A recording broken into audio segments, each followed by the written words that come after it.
Hello, मी वैशाली गिरी आणि आज माझ्यासोबत आहे वैष्णवी, जिचा IT कंपनीमध्ये प्लेसमेंट झाला आहे 4.7 पॅकेजनी. तर आज आपण जाणून घेणार आहोत तिची टेक हब सोबतची जर्नी. वैष्णवी, सगळ्यात आधी तुझं खूप खूप अभिनंदन आणि थँक्यू खूप मॅम. साऱ्या नवीन जॉबसाठी शुभेच्छा पण. तर थँक्यू. तुझं टेक हब सोबतची जर्नी आजपर्यंतची कशी राहिली जरा सांगशील? हो. फर्स्ट ऑफ ऑल मी वैष्णवी महाजन. मी जळगावला बिलॉंग करते. तिथं मी माझं कम्प्युटर सायन्स मध्ये केलेलं आहे. त्यानंतर मी डिसाईड केलं की कोर्स जॉईन करायचा, स्वतःला अपस्केल करायचं आणि मग कंपनीमध्ये पाऊल ठेवायचं. मग त्याच्यामध्ये मला सर्च करता करता गिरिस्टेक मिळालं. मोस्ट ऑफ द क्लासेस मिळालेत. लॉट्स ऑफ IT इंडस्ट्रीज मिळाली, जे की मला सांगितलं की 6 मंथमध्ये आपण कंप्लीट करूया, ह्या कॉलमध्ये जाऊया, त्या कॉलमध्ये जाऊया. गिरिस्टेक हब सुद्धा मला मिळालं. बट असं असतं की आपण जेव्हा जॉईन करतो ना, तेव्हा आपल्याला एक बॉन्ड हवा असतो की कोणतं इन्स्टिट्यूट आपल्यासोबत परफेक्टली अलाइन करेल.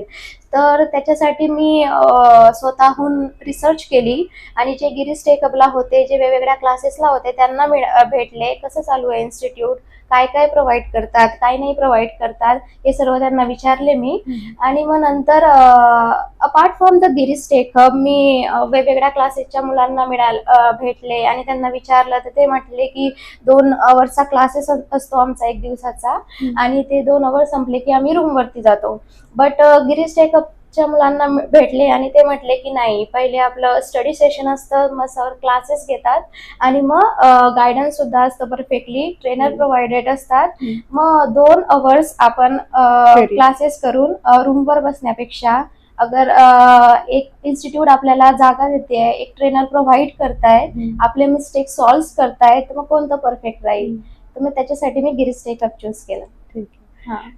तर तू जेव्हा इथं जॉईन झाली तेव्हा तुझं टेक्निकल नॉलेज आणि आज यामध्ये काय फरक वाटतो तुला? जेव्हा मी जॉईन झाले होते ना इथं, त्याच्या पहिले टेक्निकल नॉलेज एवढं नव्हतं. आणि जेव्हा आता मी प्लेस झाले, त्याच्यामध्ये टेक्निकल नॉलेजमध्ये खूप डिफरन्स आहे. फुल स्टॅक जावा डेव्हलपमेंटचे किती सब्जेक्ट कव्हर केले जातात हे सुद्धा पहिले माहीत नव्हतं. पण आता जॉईन झाल्यानंतर फुल स्टॅक जावा डेव्हलपमेंट काय आहे, त्याच्यामध्ये किती फोकस करावा लागतो, कोणकोणती टेक्नॉलॉजी आपल्याला शिकावी लागते, काय फ्रंट एंड आहे, काय गेन AI आहे, काय बॅक एंड आहे, कसं वर्क करतं, हे सर्व इन्स्टिट्यूटने दिलं. अच्छा. तू इथे कोणता कोर्स जॉईन केलेला? मी जॉईन केला as a full stack Java developer. अच्छा. तर इंटरव्ह्यूचं प्रिपरेशन पण आपण करून घेतो, मॉक टेस्ट. तर याचा इंटरव्ह्यूमध्ये काय कशा पद्धतीने फायदा होतो? खूप फायदा झाला, मला तरी खूप फायदा झाला. जसं की सर शिकवतात पहिले आम्हाला, गिरी सर पहिले आम्हाला शिकवतात, त्यानंतर सांगतात की तुमचा ह्या तारखेला मॉक आहे, पहिले तुम्ही मशीन टेस्ट द्या, पेपर पेन टेस्ट द्या आणि मग नंतर मॉक द्या. कारण की इंटरव्ह्यूमध्ये most of the difficulty level हे असते की आपल्याला सिंटॅक्स लिहावे लागतात. इंटरव्ह्यू एक्सपेक्ट करतो की याला टेक्निकल नॉलेज किती आहे, याला सिंटॅक्स रिमेंबर आहे की नाही. तर त्याच्यासाठी सर आम्हाला पेपर पेन टेस्ट घेतात, पेपर पेन झाल्यानंतर मशीन टेस्ट घेतात, मशीन टेस्ट झाल्यानंतर मॉक इंटरव्ह्यू घेतात. तुम्ही विचार करा ना, केवढं साइड बाय साइड प्रिपरेशन आहे. याचा काही त्रास होतो का शेड्यूल? असं आपले खूप हेक्टिक वगैरे असतात का? 6 आवर्सचे वगैरे असतात, कधी 8 to 8 पण 12 आवर्स पण थांबावं लागतं?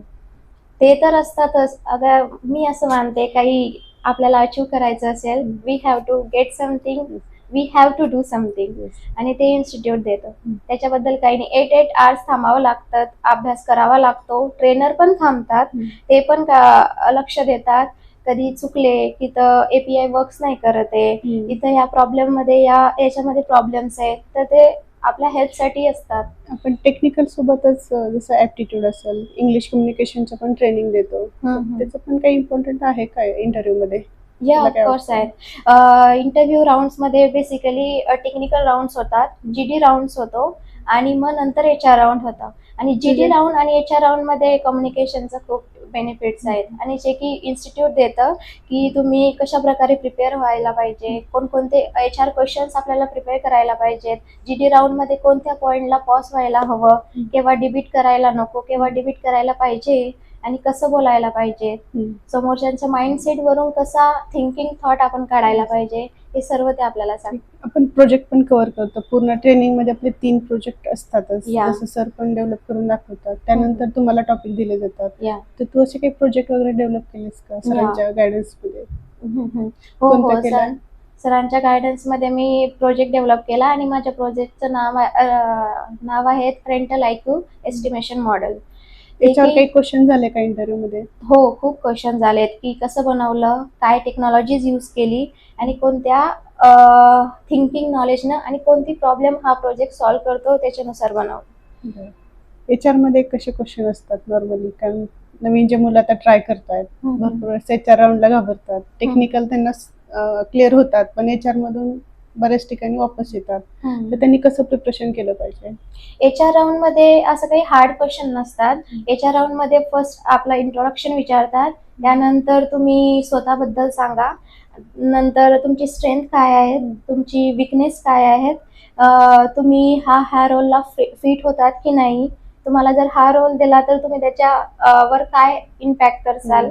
आणि मोस्ट ऑफ द थिंग मुलं घाबरतात कारण की दे आर नॉट कॉन्फिडंट की माझं कम्युनिकेशन छान नाही, मी कसं बोलू, मी कसं आन्सर करू. क्वेश्चन इझी असतात, त्यांना आन्सर पण माहीत असतात, पण थिंक इज की मी कसं बोलू, माझ्या जवळ वर्ड्स नाहीत.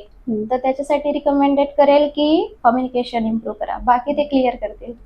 तू याआधी पण जसं आता वेलरामध्ये प्लेस झाली त्याआधी पण काही कंपनी चे इंटरव्ह्यू अटेंड केले, तिथं रिजेक्शन आले असतील, किंवा आताच फिलिंग आणि त्यावेळेसचं फिलिंग यामध्ये काय फरक आहे, किंवा कसं होतं तुझं रिॲक्ट त्यानंतर, किंवा त्याच्यानंतर इम्प्रूव्हमेंट कशी केलीस तू?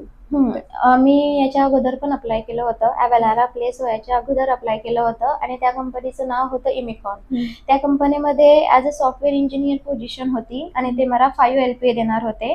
त्याच्यामध्ये 4 राऊंड मेजरली झाले होते आणि फायनल राऊंड HRचा होता. तर ते 4 राऊंड असे होते की पहिले टेक्निकल कव्हर करायचं, त्याच्यानंतर DSA1, DSA2 आणि DSA3.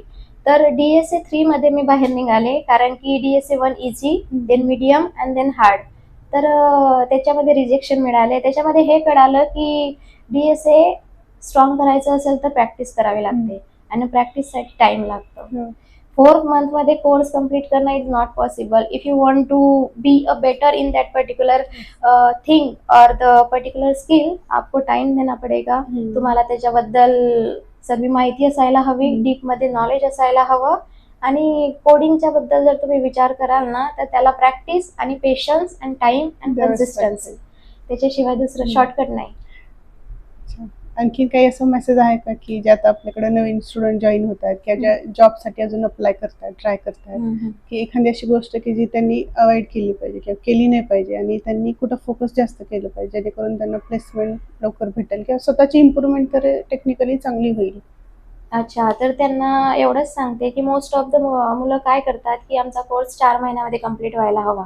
जर ॲज अ तुम्ही Java full stack developer join करतायत तर जावा फुल स्टॅक कितकं मोठं आहे हे त्यांना आयडिया तरी आहे का? कोर्स जॉईन करताना आयडिया नसते, ड्युरेशन खूप जास्त वाटतं, पण जेव्हा ते स्वतः प्रॅक्टिसला बसतात तेव्हा त्यांना वेळ देणं गरजेचं. जावा ॲज अ फुल स्टॅक तुम्ही समजायलाच किती वेळ घेतात. कोर जावाला जर बेसिकच स्ट्रॉंग नसेल तर तुम्ही ऍडव्हान्स मध्ये कसे जाल ना. आणि एक फक्त आपल्याला फुल स्टॅक जावा डेव्हलपर स्किलच नाही करायची आहे, सोबत सोबत तुम्हाला कम्प्युटर नेटवर्कचे सिस्टीम ते सुद्धा आले पाहिजे. दुसरी गोष्ट तुम्हाला DSA आलं पाहिजे, त्याच्यासाठी तुम्हाला प्रॅक्टिस करावी लागेल, कोडिंग क्वेश्चन सॉल्व्ह करावे लागेल, जे की सर आपले करूनच घेतात. सर स्किल सोबत कोडिंगचे प्रॅक्टिस पण करून घेतात आणि मॉक इंटरव्ह्यू ते पण सोबत चालू असतात. तर त्याच्यासाठी तर टाइम लागेलच. तर मोस्ट ऑफ द स्टुडंटची हे थिंकिंग असते की 4 महिन्यामध्ये कोर्स संपला पाहिजे, 6 महिन्यामध्ये आम्हाला प्लेसमेंट मिळालं पाहिजे. मग त्याचं डेडिकेशन पण पाहिजे ना, त्याचं पेशन्स पण पाहिजे. जेव्हा तुम्ही प्रॅक्टिसला बसाल, जेव्हा तुम्ही कोर्स जॉईन कराल तेव्हा समजेल ना आपल्याला किती मोठा सिलेबस कव्हर करायचा आहे. तुझ्या म्हणण्यानुसार प्रोजेक्ट करणं खूप इम्पॉर्टंट आहे का? ॲज अ फ्रेशर इम्पॉर्टंट आहे, कारण की ॲज एक्सपिरियन्स आपण कंपनीमध्ये जातो ना तर त्यांच्याजवळ सांगायला असतं की आम्ही ह्या टेक्नॉलॉजी बद्दल काम केलंय. बट ॲज अ फ्रेशर आपण कंपनीमध्ये जातो तर आपल्याला पाहिजे ना काही की आम्ही ह्या स्किलवरती हा प्रोजेक्ट बनवलाय. तू आता जॉईन होऊन 1 महिना झाला का?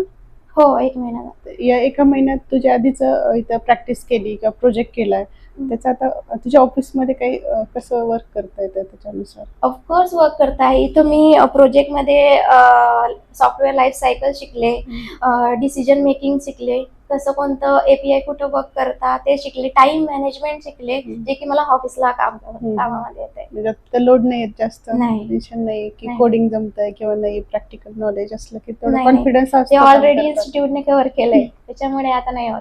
इन्स्टिट्यूटच्या मॅनेजमेंटसाठी किंवा इम्प्रुव्हमेंटसाठी असे काही पॉईंट आहेत तुझ्याकडे की जे आम्ही इम्प्रुव्हमेंट केली पाहिजे अजून, किंवा आपले शेड्यूल असतील, ड्युरेशन असतं यामध्ये, किंवा कुठले टेक्निकल असेल किंवा मॅनेजमेंटचा विषय असेल, तर अशी कोणता एखादा टॉपिक आहे तुझ्याकडे की ज्यामध्ये आम्ही अजून इम्प्रुव्हमेंट केली पाहिजे? All topics are good with institute. Trainers पण खूप छान आहेत. आपली प्लेसमेंट टीम पण खूप छान आहेत.